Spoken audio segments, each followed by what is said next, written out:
Welcome everyone to this RSA Professional Development Seminar. We're very excited to have Mark Sandford with us today, and he's going to tell us all about how to engage with the House of Commons, basically. And I think that's a really interesting topic that loads of us are interested in. We're all chasing this elusive impact.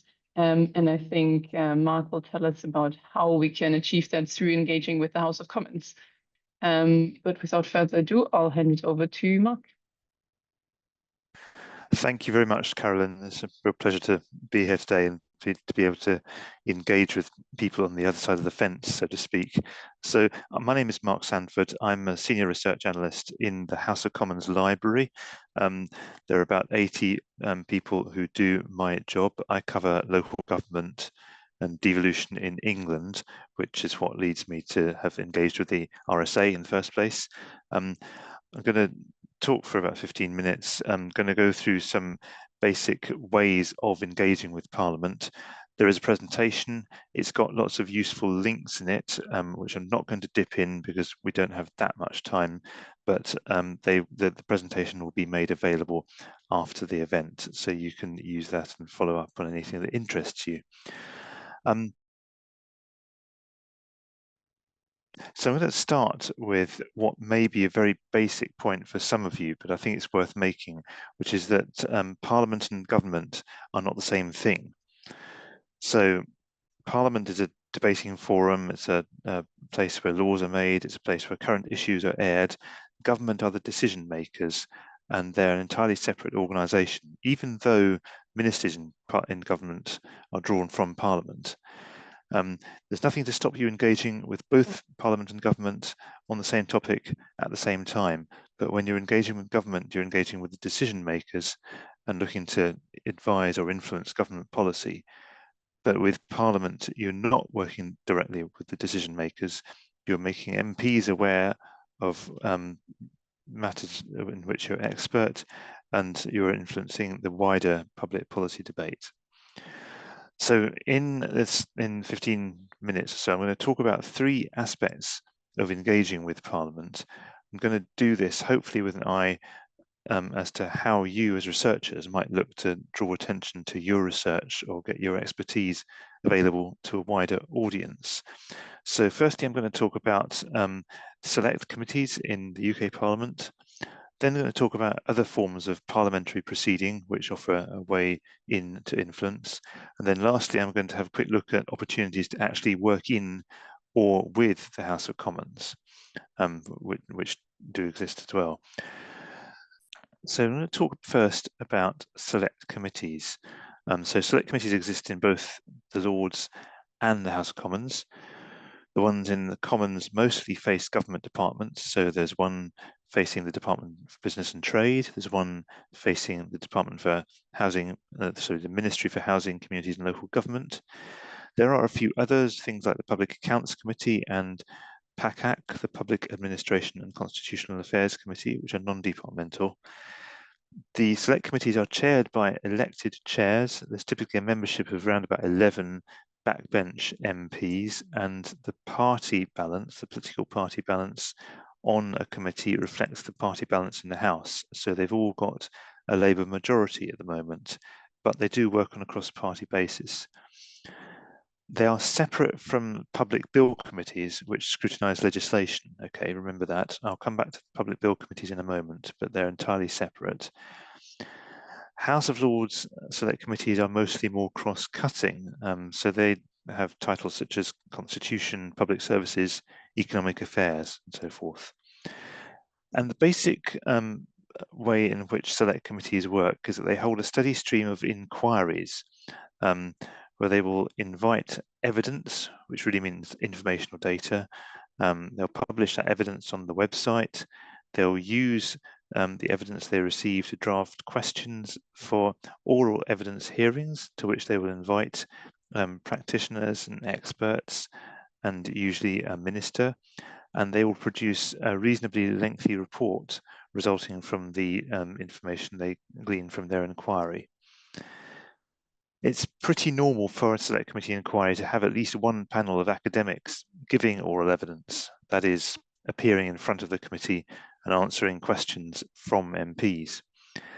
And it's also pretty normal for a select committee report to quite extensively quote the evidence they receive. So you can reasonably expect that if you send them evidence that they are interested in and that is relevant to what they're investigating, you might well get into a quote in the final report. Committees also make use of specialist advisors, and I mention these here because this can be quite an interesting way of achieving influence and impact. Specialist advisors are almost always unpaid. They can be appointed for individual inquiries, or they can be appointed for 12-month periods or longer. So, for instance, the committee I know the best, the Housing, Communities and Local Government Committee, has one standing advisor for housing and one for local government finance.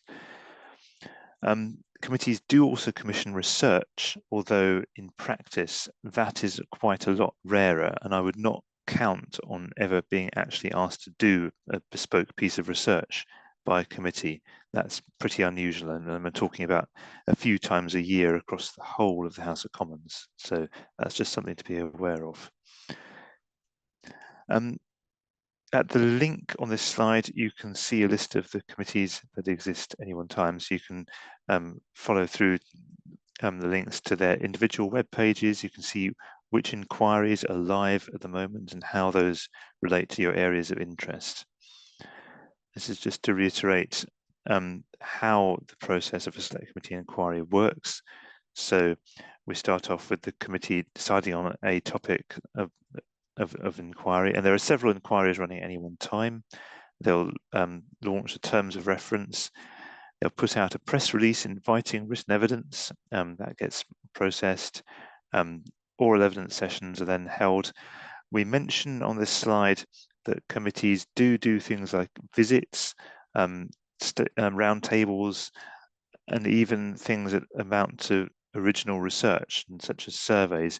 But I should stress that's very much the exception to the rule. It's much more common, even now, for a select committee inquiry simply to consist of oral evidence sessions. And at the end, there's a report. Usually makes recommendations to the government, often to others as well. And the government usually, not always, but usually does respond within 2 months. So if your name is somewhere in that process, you're influencing public debate and being seen to do so. So the question of how do you actually get involved with select committees? Mentioned a minute ago, every committee has a web page.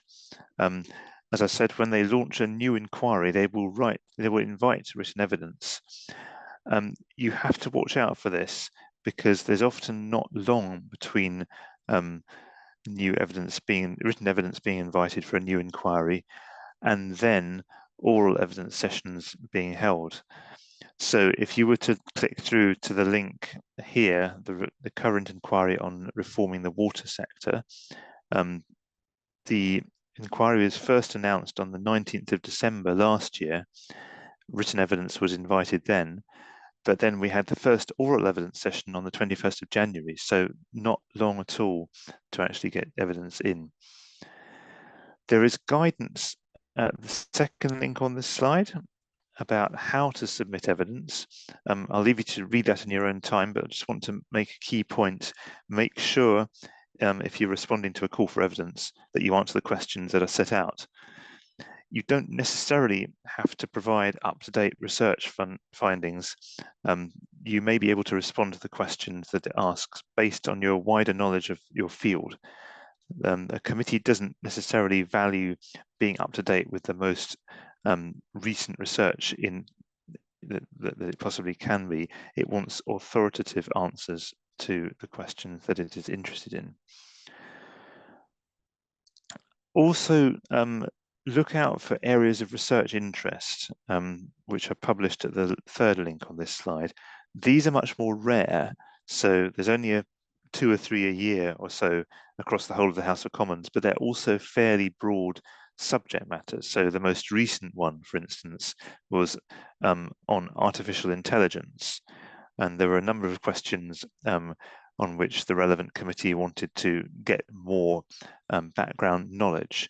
And for researchers, this offers you a chance to register the facts that you are an expert with the committee, and to make them aware of the research that you're doing. And that effectively can lead to an ongoing relationship, might lead further down the line to you giving a private briefing to committee members or participating in round tables. And it might lead to submitting specific evidence to more specific inquiries. So watch out for those. If they do happen to come up in your area of interest, you could do well there. And in this section, I'm going to talk about legislation, and then I'm going to talk about some less important parts of parliamentary procedure. And I think this is important because there's a lot of different types of parliamentary procedure. We know, those of us who work in Parliament, that it's really confusing. And we want to try to demystify the kind of jargon that you can come across in this world. I mentioned public bill committees a moment ago, and these are committees which look at legislation which goes through the House of Commons. Public bill committees for legislation are completely separate from select committees. Those of you who are from a background other than the UK will find this pretty odd, because that is not normal in parliaments in other countries. Normally, a single subject committee will do legislation and other matters. In the UK, it's not so. So here, most government bills, or all bills in fact, go to a public bill committee after their second reading within the House of Commons, and the bill committee will go through the bill clause by clause, and that can take quite a few weeks.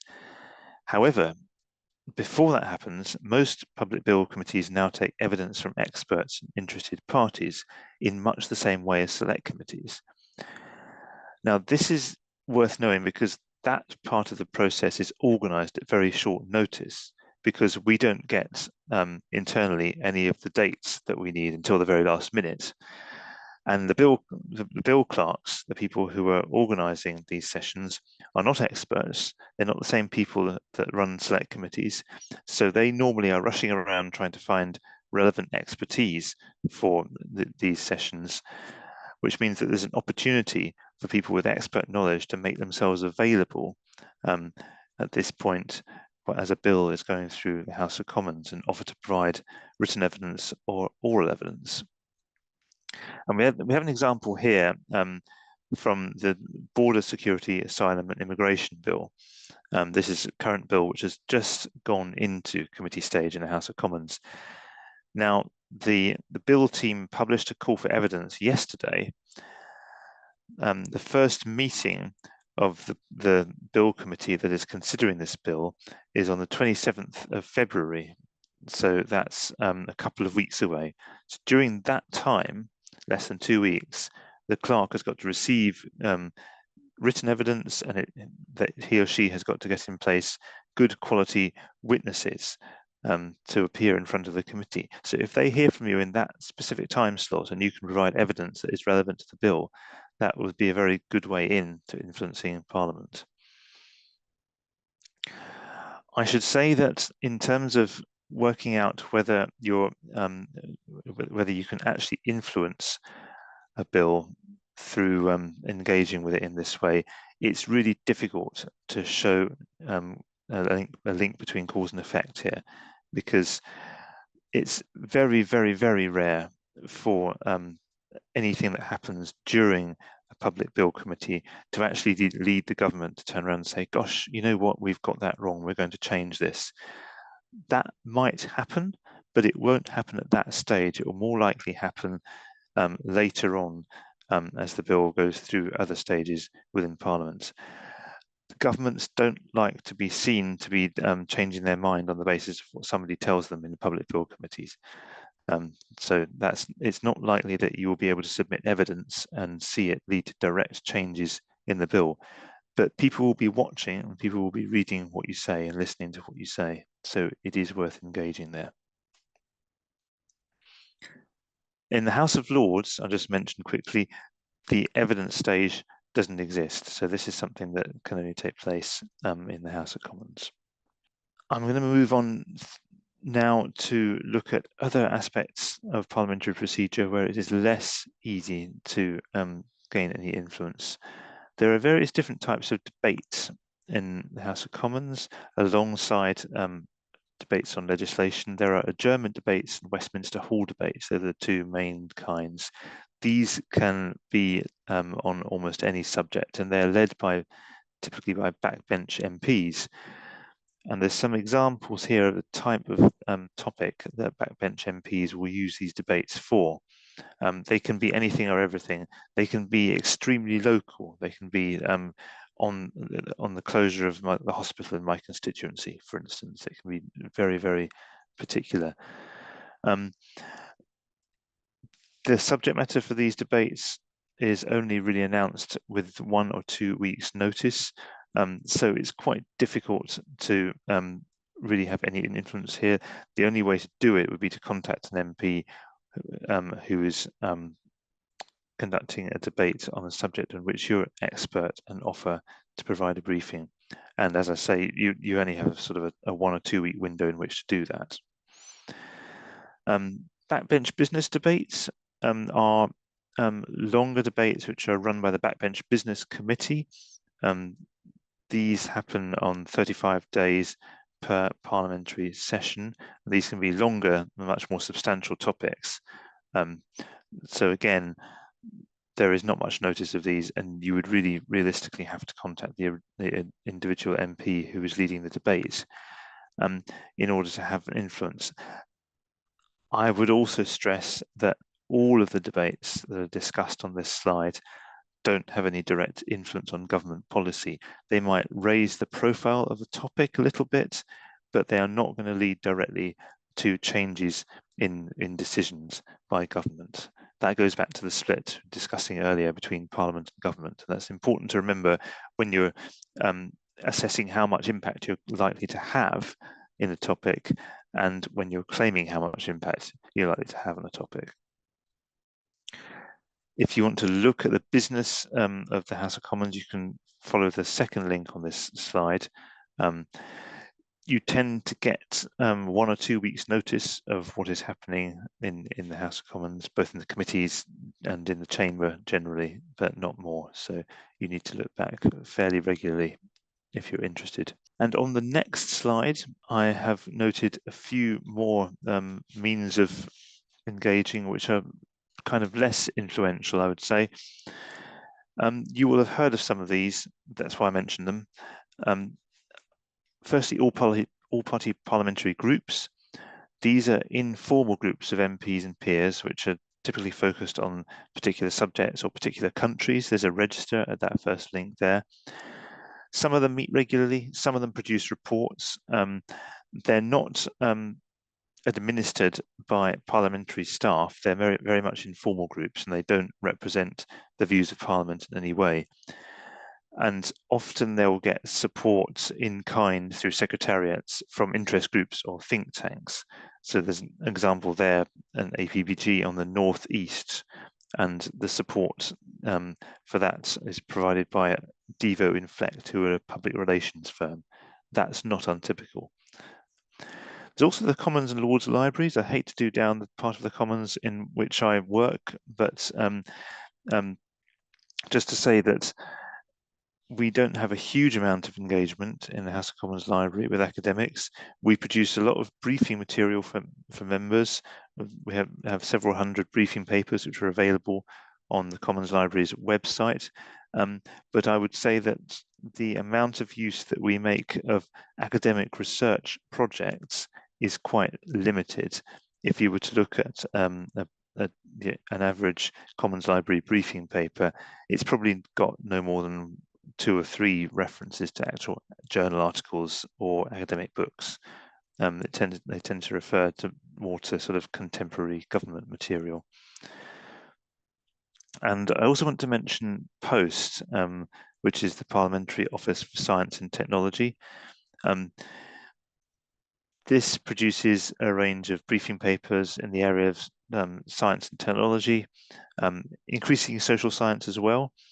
It doesn't have much direct input to parliamentary activity.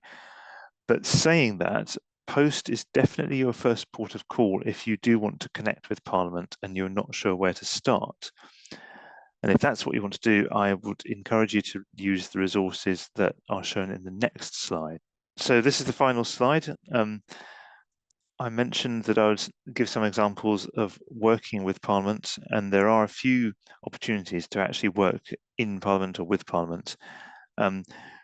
We have 8 thematic research leads at the moment. These are typically established academics who will spend 3 days a week for 12 to 18 months or thereabouts, working with the staff of the Commons Library and select committees. All of these people are currently in post. They are being paid for by UKRI. So their subject matter that they cover depends on what UKRI is willing to fund. So at the moment, there's no vacancies there, and there are no guarantees of exactly what will come up in future. But I would encourage you, if you're interested in doing that, watch this space around about the end of this year, when some of these posts may come up for renewal or change. There's also Parliamentary Academic Fellowship scheme.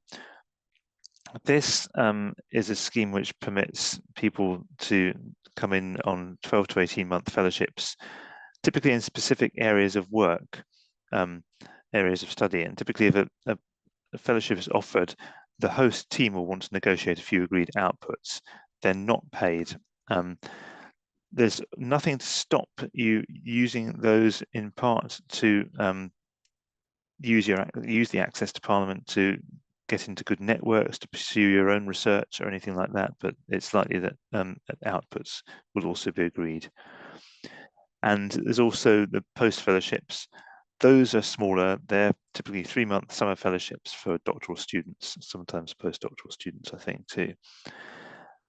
For further information, use the link there for the Knowledge Exchange Unit. That gives a huge range of resources, including more detail about the thematic research leads and the academic fellowship schemes. And it also gives guidance on how best to engage with Parliament. And that was everything. Thank you very much for listening. I will have a go at any questions that have come up. Yeah, thank you so much, Mark. That was really interesting. Yes, please put your questions in the Q&A. We can run over the time a little bit if there's more question coming. But while you're typing, I might just start. With all these different avenues you mentioned, is there a way, how do we keep up with this? Do we have to check the Parliament website, or is there a way to be alerted if there's something in our areas of interest? I'm afraid right now I don't know the answer to that question. I think that I would encourage anybody who wants to keep up to contact the Knowledge Exchange Unit. I say that because I know there are a lot of different ways in which that you can keep up with developments in different parts of Parliament, but I can't tell you authoritatively that there is one place where you can subscribe. So I'd go to the Knowledge Exchange Unit for that information. Great, thank you. And another thing I was wondering, say if you write a sort of written submission to a select committee or something, what's the audience for this? How should you write a submission like this? Probably not like an academic article, but how much, say, background knowledge can you expect? How much do you need to explain? What kind of language should you be using for that kind of thing? Definitely not an academic article. I would say look at the guidance at the link in the middle of that presentation. But as a general guide, I think it's important to set out the basis of your authority. So have a paragraph saying, I have been studying such and such for this many years, and I've recently completed a project on such and such, so that they know that you're speaking from a position of authority. I think it's then always important to address the actual questions that the committee has expressed interest in, and to do it without jargon. I mean, I think, you know, these are sorts of things that everybody's probably been told, but I can't stress enough how important it is to write in plain English, be concise. Don't feel that you have to give lots of details of the background to your own research, the methodology you've used, the specific findings. Committees are looking for something authoritative which they can apply to the questions they want to investigate. So yes, conciseness and plain English are really important there. Great, thank you. And when I suppose you're then one of the people who also go through this sort of evidence, and then over time you see people submit again and again or come up more often, and those are then the sort of candidates that you might invite in to give evidence. Is that how the process works? Broadly, it is, yes. I mean, with a lot of select committee inquiries, that there is a concept of the usual suspects. So there are interest groups which a committee will always expect to hear from. There are academics who are very engaged indeed and can be expected to submit evidence to most inquiries that are in their field of expertise.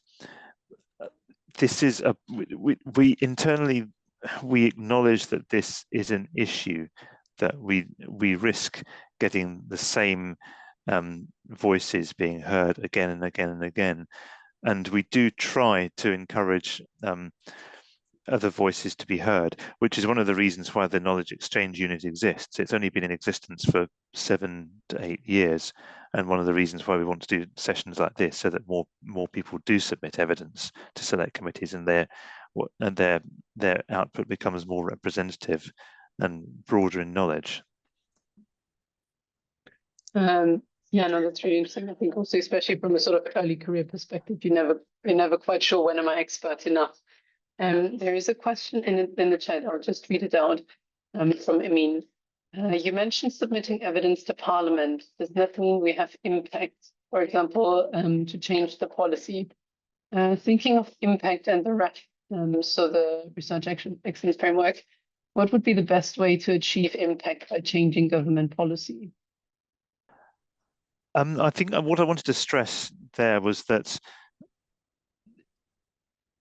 if you are submitting evidence to Parliament, it will not have a direct impact on government policy because you're not having contact with the decision makers.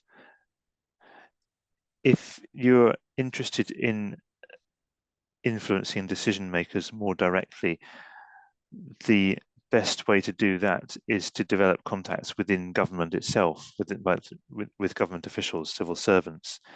I want to just simply stress that there is a difference between those two approaches. You can do them both at the same time. There is nothing stopping that. But I think if you want to actually change government policies, approaching government directly is a more direct approach, if that makes sense. That's a very difficult question to answer because there is government policy making is a huge process and it's very overdetermined. So I couldn't guarantee that one approach rather than another would definitely change policy. But I wanted to stress that Parliament has a particular location within the policy-making world, and it's not necessarily the one that everybody thinks. Yeah, no, I think that makes sense. Thank you.